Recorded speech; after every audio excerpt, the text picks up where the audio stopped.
Good evening. Thank you so much for the opportunity to be with you today. We would like to take you to give you some insight and behind the scenes of the headlines in Israel. And as you know, they just keep coming. But mainly, I think I speak on behalf of all of us before we argue, as Israelis do, and mind you, Israeli journalists do. I think we really want to say thank you for the opportunity to feel the energy in this room, feel the support and the reassurance of the unbreakable bond between Jews in the US and in the diaspora and Jews in Israel. It's always important, but these days it's ever so needed, and we are busy journalists, but to be here, to take the time to be here, to listen to you all, to see the wonderful leadership, courage, Noah and Hannah in particular, in this crowd. So we want to start with a gesture to you all, and we're going to stand and give you a great thank you for being here and doing what you do. So please.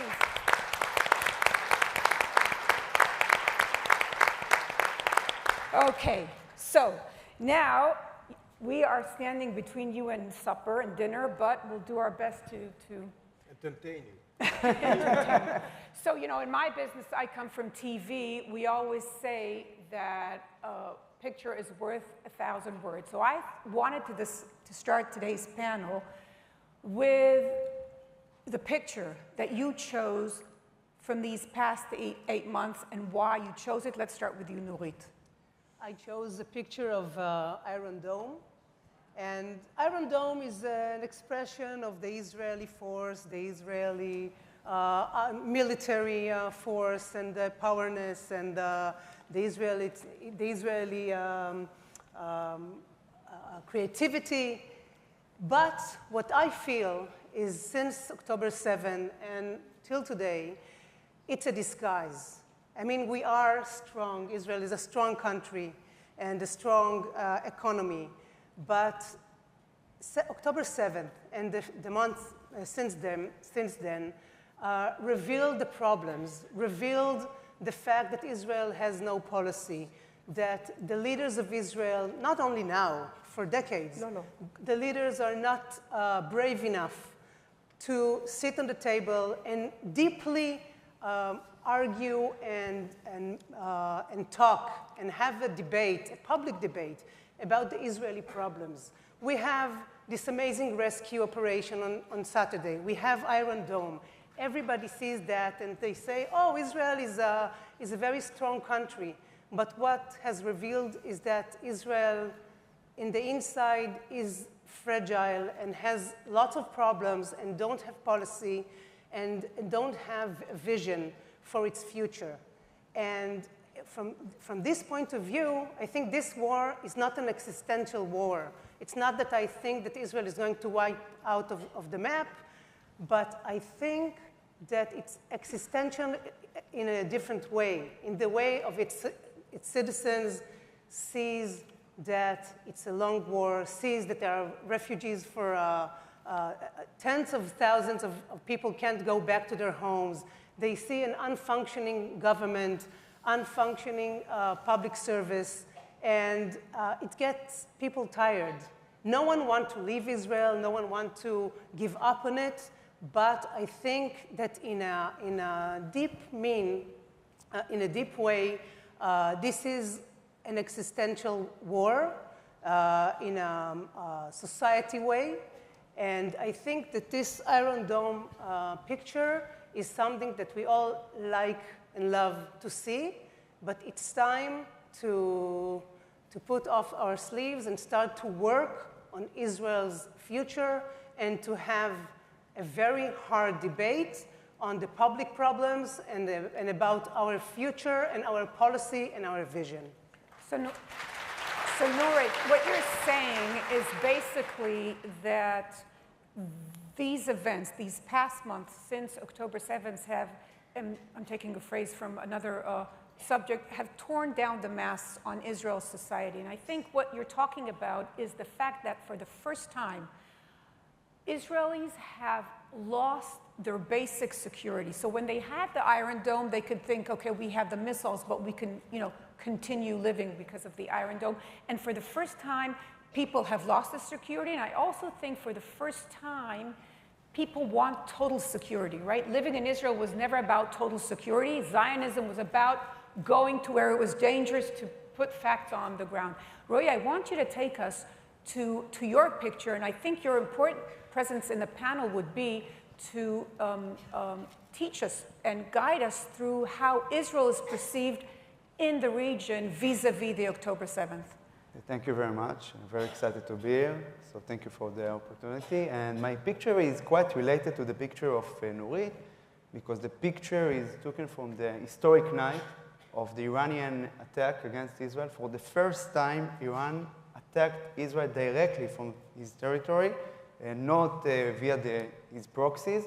And I think it was one of the dramatic moments during the past months.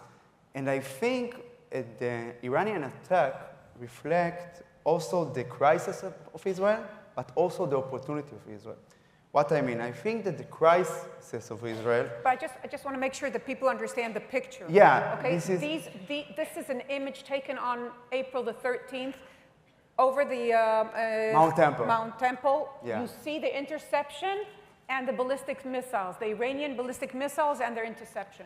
By the way, there was a criticism in the Arab Sunni countries regarding the fact that Iran attacked this place, the third important place in the Islam after Mecca and Medina. But anyway, regarding the crisis, I think it reflects maybe the decrease of the deterrence of Israel in the region. For years, Israel was considered as a reliable player and effective player against the Iranians. The combat against the Iranians via the several operations, also the proxies.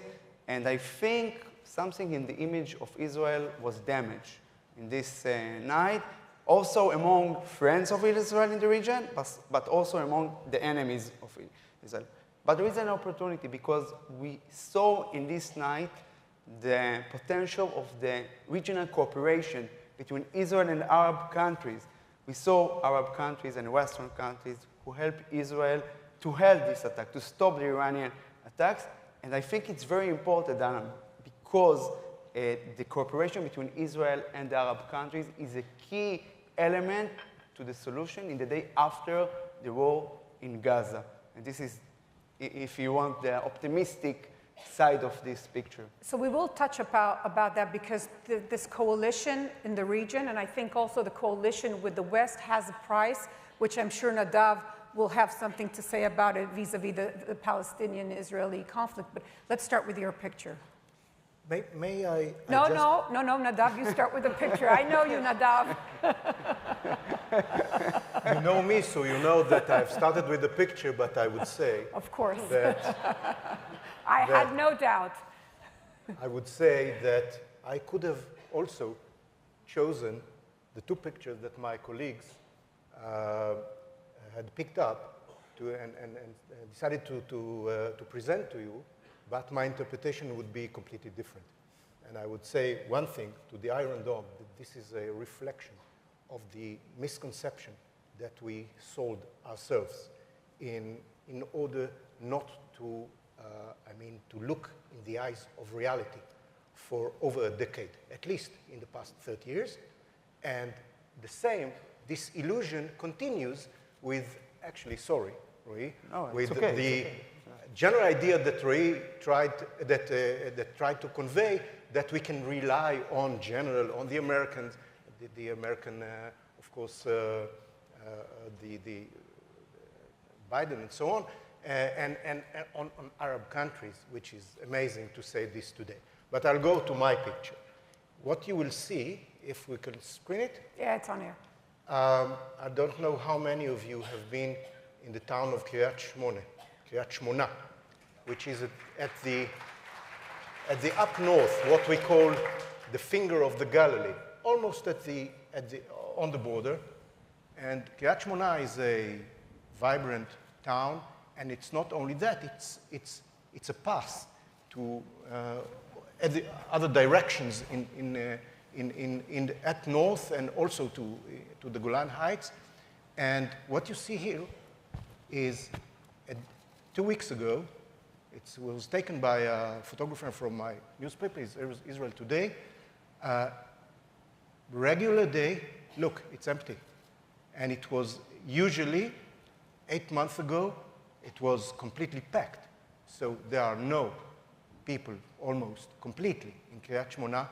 And you see the flag of Israel, which it is there, but unfortunately, I think that the fact that we have such an amount of what we call evacuees, refugees, uprooted people, may we use some kind of other expressions, is the reflection of the lack of leadership.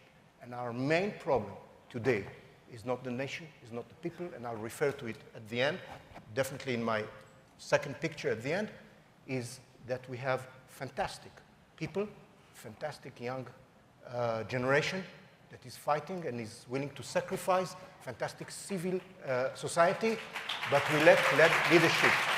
And the result is what we see in this picture and what we see in that it takes 8 months, and we didn't come to what we call finish the job in Gaza.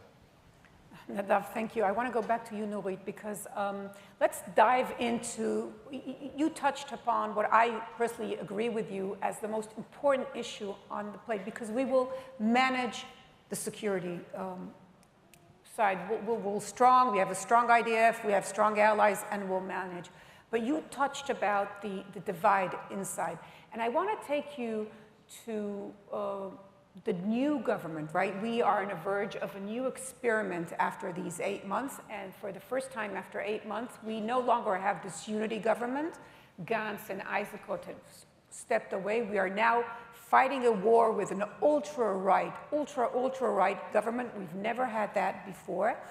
And we have the defense minister, Gallant, and Benny Gantz stand up in front of all the Israeli public and everyone around the world and say, look, there are political issues which are driving the decision-making. What do you make of that? First, I want to tell you all that while we're speaking, in Israel, the parliament was voting yes for the first step of a legislation that releases ultra-Orthodox men out of the army. Nowadays, yes, when every day there It just passed a half an hour ago. Yeah, half an hour ago. Nowadays, when soldiers are getting killed every day, when the chief of staff says that we don't have enough soldiers, we need 3 more divisions, so now the parliament, the government is ruling the parliament, of course, they have the majority, and they all voted, all but Gallant, the Minister of Defense, who didn't vote yes, he voted no, he voted against it, and they decided, yes, we can release the Haredic men and women out of the army. It's, of course, damage of the equality, but also it's a damage of the Israeli security, because we need more people to fight. And this is a great expression of what's happening now. The government is set only... It's something completely new. Huh? It's something no, completely new. It's not new. No, the audience know that it's not new. It's not new, okay. but it's... I hope they know. No, okay, so if you don't know, it's not a new thing, but now there is a debate because the Supreme Court sent the government to find a solution because of the inequality of this procedure, and they all voted yes to keep this from happening. And it's the first time. What's new is that the army says we need more soldiers. 2 years ago, they said we don't need them. Send them to work. Now they say we don't have enough soldiers. So this is what is new.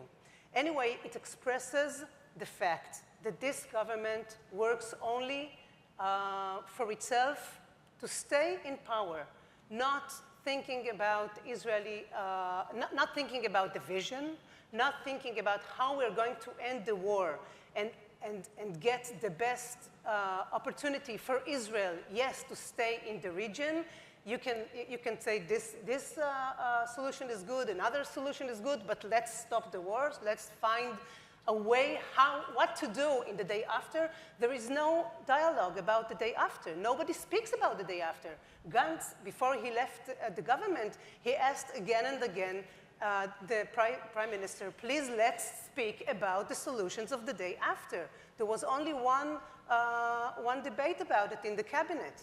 So we are in a very bad political moment, and most of the people don't agree with a lot of things that this government is leading.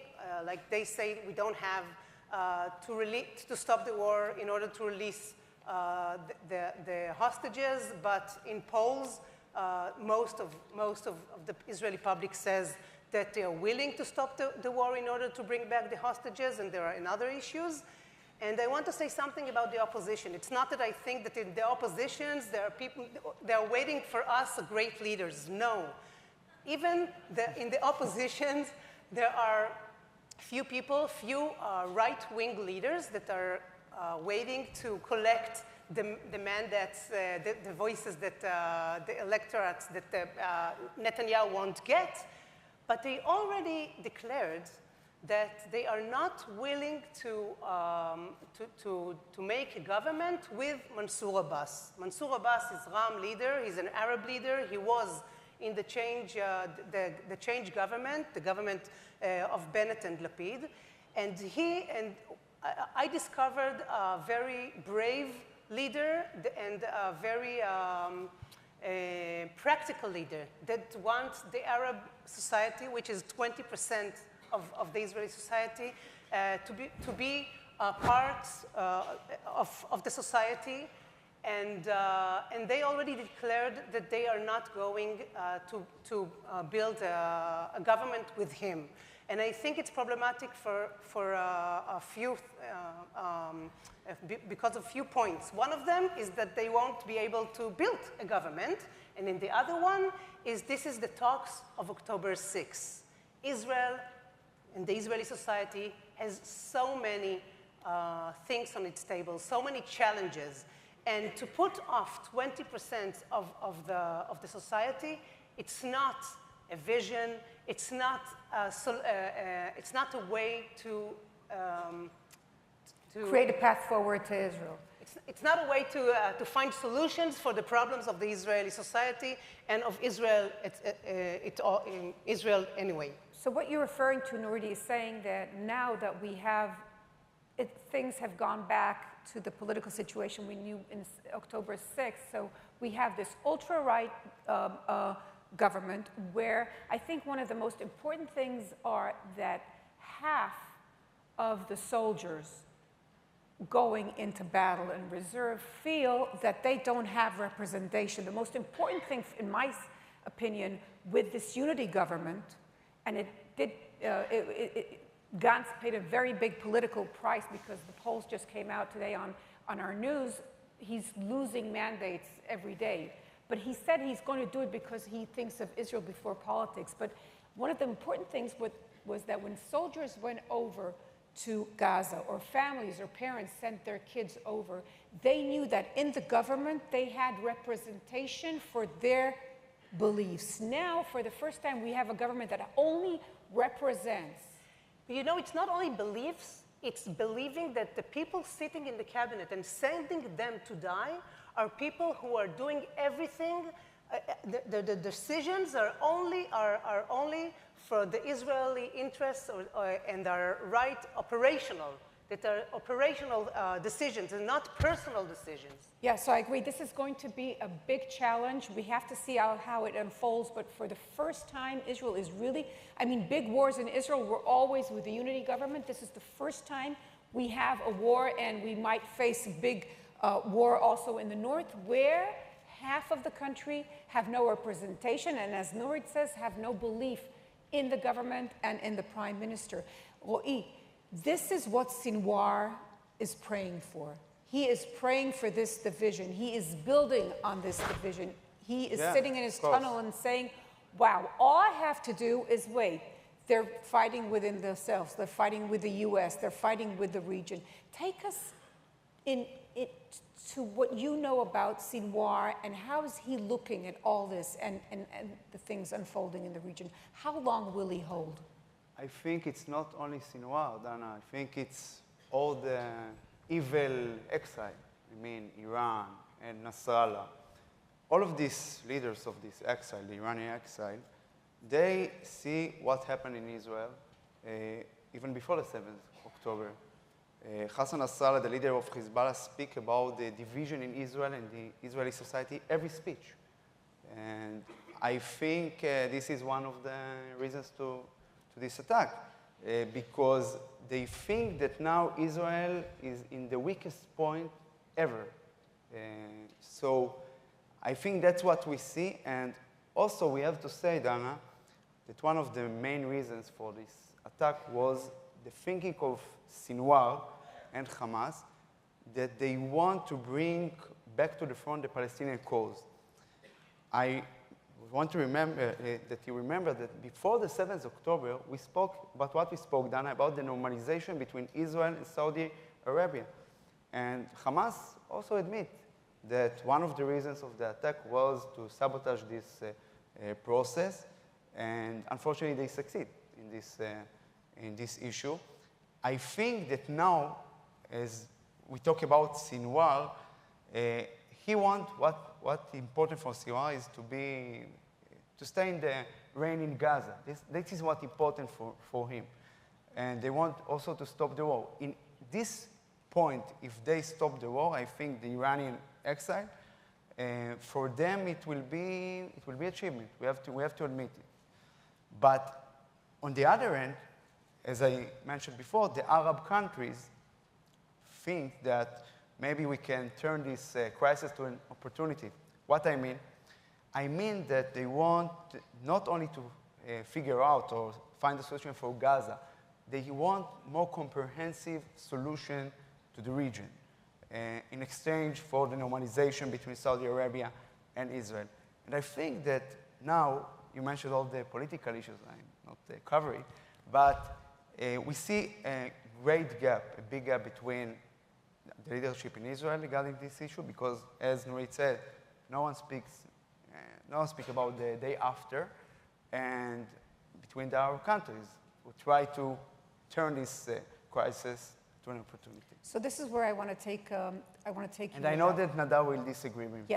So I think I would portray it this way. I would say Israel is at the most crucial crossroad it has ever met. On one side, it can continue the campaign in Gaza, then deal with the campaign in the north, then hopefully have power to deal with Iran, which will turn nuclear, and face this international tsunami that we have against Israel, or as the Biden administration is offering, and I think Nurit was referring to, and Roi was referring to, there's a willingness in the region, go for a ceasefire, even if it means halting this battle against Hamas, get the hostages, try and get a deal up north instead of going to a war to achieve the deal, build a coalition against Iran, and maybe have time to do the normalization. If you were at this crossroad, I can guess you were turned to the right. Well, what's interesting is examining the expression continuation. And I will refer to it in a minute. I just want to say, because for you not to be misleaded, what we had today in the Knesset is actually a first stage in a judicial process that only gives an official stamp to the current situation that exists since the beginning of the State of Israel. And I am totally against this reality that we face since the 48, that the ultra-Orthodox Haredim are exempt from serving. And I think that we need to unite in order to change the current situation. It is not that we are now creating that situation. Maybe somebody could have been, maybe Nurit could have been misunderstood, but it's only, and what we actually need to do is, and by the way, what they voted today is the proposition of the party of of Gantz and Eisenkot. That was their proposal a year ago. It was an interim proposal. It was an interim proposal. So just facts. It was but the let's first go proposal back. for the And our problem with the for the Haredim. debate, we did have enough soldiers. But, I tried, but you guys, know, I we're was running so out of time. polite. I was so polite. I held myself so much with the three of you. So please. Now, I'm the moderator, just a second, but I really want to take you. I haven't began to answer. Because we're running out of time, please take it to the strategic level, okay, of where you see Israel. Okay, that's exactly what I intend to do. And let's refer to, to continuation. Because you are talking about why won't we stop this continuation of the current situation as if we are fighting. So let's understand what's the reason for the October the 7th and the situation that we are facing in the current, and that I started with that. This fiasco of the North, which is the fiasco of the everywhere, this is exactly the mood that we are facing, at least in the past 30 years. Deluding ourselves, telling ourselves stories like we now hear, yes, well, Biden found the magical fountain of solving the problems. He will create this coalition. Well, we are hearing these stories for at least 30 years from the Oslo Accord. That's exactly what they were telling us. From the Oslo Accord. Yasser Arafat, our greatest enemy, is now a partner. He's a friend. You remember this? Where is, what does, where is Yasser Arafat? We know. But what does his fellows and successors, what do they do? What do they teach the children? That there's no state of Israel. They teach their children who have launched the attack in Hague against us, that accuse us in genocide. The Palestinian Authority. These guys, these dear friends and partners, who is paying the Nukhba warriors, the Nukhba butchers that attacked us on October the 7th? The Palestinian Authority. According to their internal law. These are the guys that now Biden and my fellows, I'm sorry to say, wants us to be again, to repeat on the same path. I wanted to use other expressions, but I'll continue to be polite. So Nadav, now, let me understand. What happened later? What happened later is that. That's my time? No, that's the whole panel. So please be generous. Afterwards, we got another fairy tale, the disengagement. Do you know that we have disengaged from Gaza? I'm not going back to the disengagement. So no. Nadav, we have to move forward. So now we need to face reality. And reality, meaning doing everything that we did in the past 30 years differently. Meaning we should understand, finally, that the Palestinian national movement, including Hamas, Fatah, Palestinian Authority, and all the rest, wants to be instead of us, not alongside with us. As I heard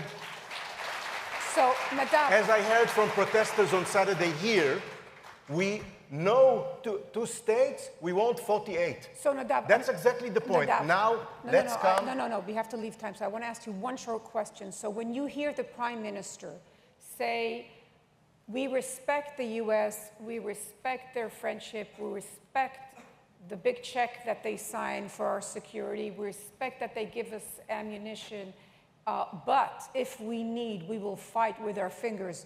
Do you think that's the right way to put it? That's exactly, by the way, I don't believe Netanyahu, and Netanyahu was part of the conception. And he did the same. He was talking right and doing left, by the way. But, and still, he's playing. However, I want to remind you, that's the same thing that Menachem Begin told Ronald Reagan in '82, when I was a young commander that I entered to Lebanon in order to confront the Katyusha, the rockets that were launched on Kiryat Shmone. I was a year and a half in Lebanon. Begin told Ronald Reagan, I respect you, but I have my country first, my interest of my country, and Begin succeeded. With all due respect. Roi, I want to... You want my time? Sorry? You want my time? No. Roi, No, but please no. I do want to ask you because... Well, I am. Okay, so we I have need to Nadav face with me. his, I think, which is a very, very clear way of looking at the region. I want to ask you, maybe the U.S. administration is not getting the Middle East right, in the sense that I want to take you to the speech on Friday, last Friday, where President Biden, shared with the world the Israeli, the Netanyahu proposal for this ceasefire. I mean, Biden told the ministers of the cabinet before they saw the paper. I heard from people in Israel saying, well, Biden doesn't get it because this is exactly what makes Sinwar entrench in his idea. Do you think that the American perspective is coherent with what you know about the region? I think they have lack in knowledge of the region, because I think when we see it, regarding how the Arab countries saw this administration.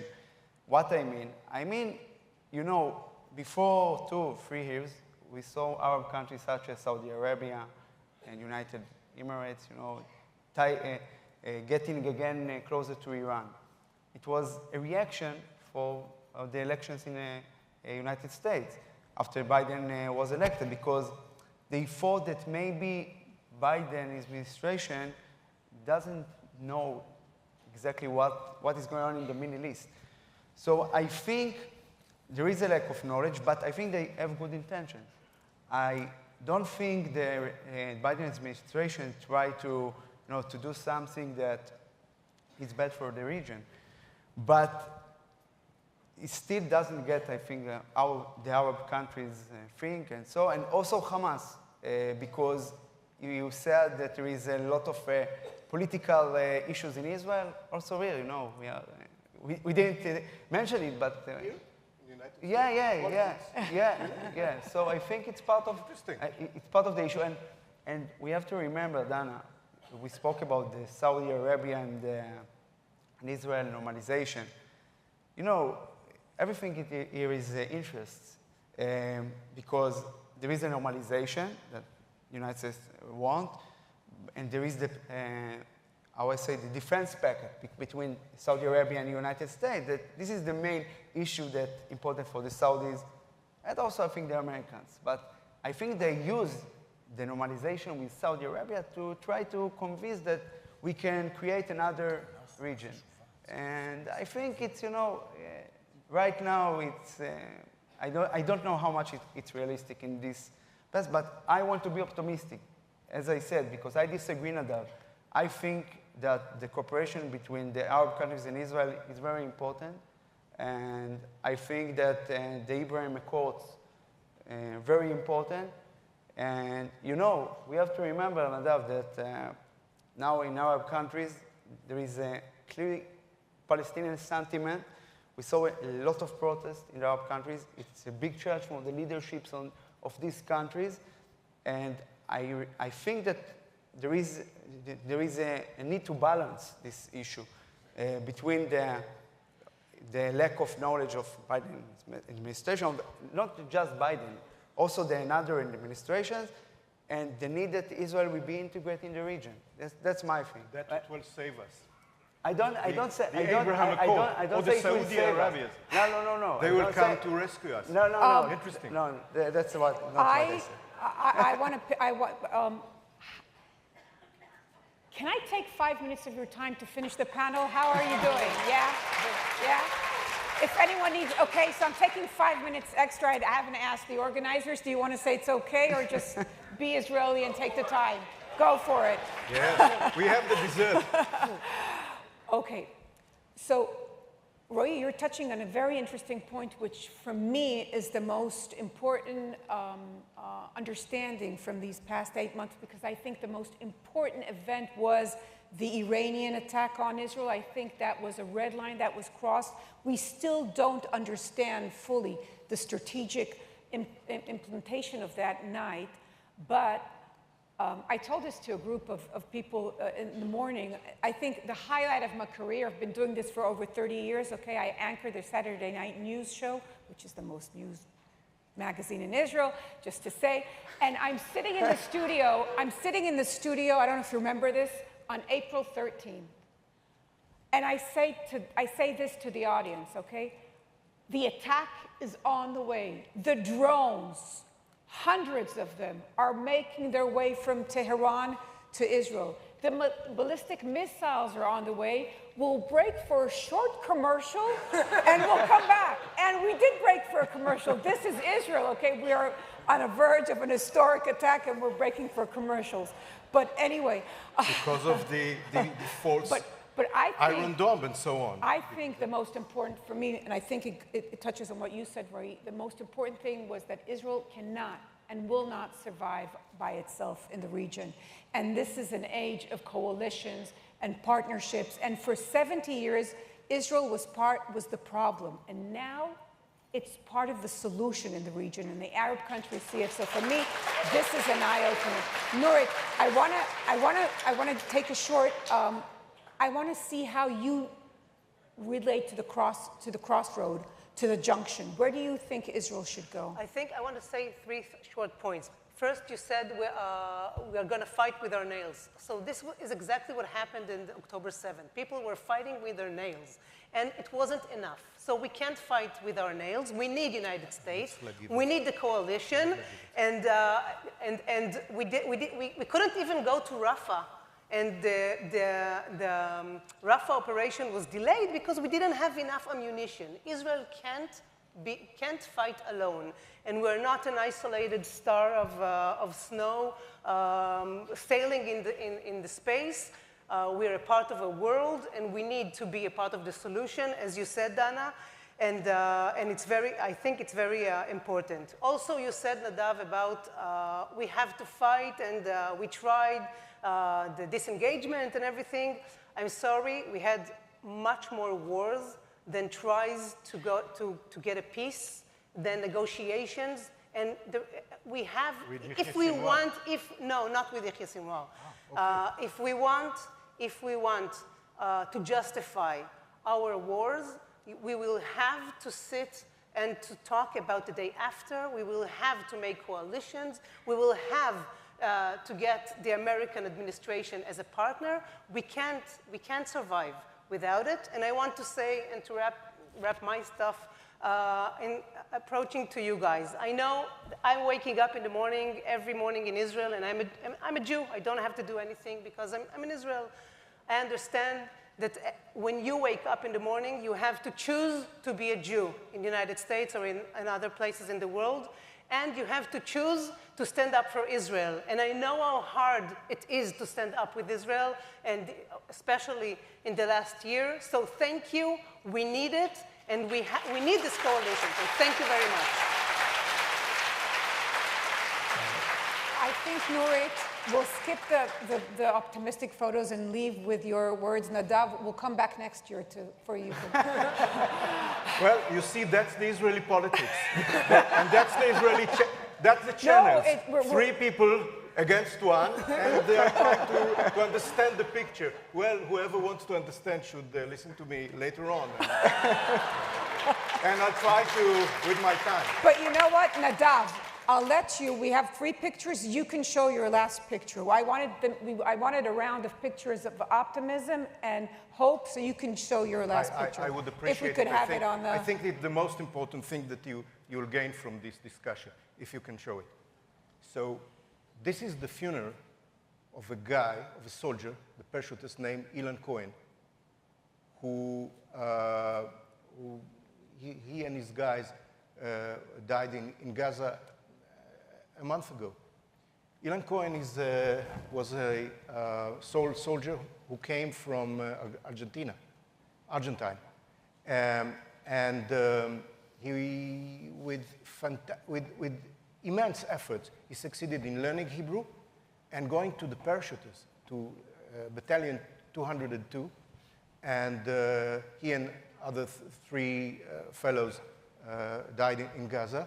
And what you see here, you can't see it in the picture. This is a funeral.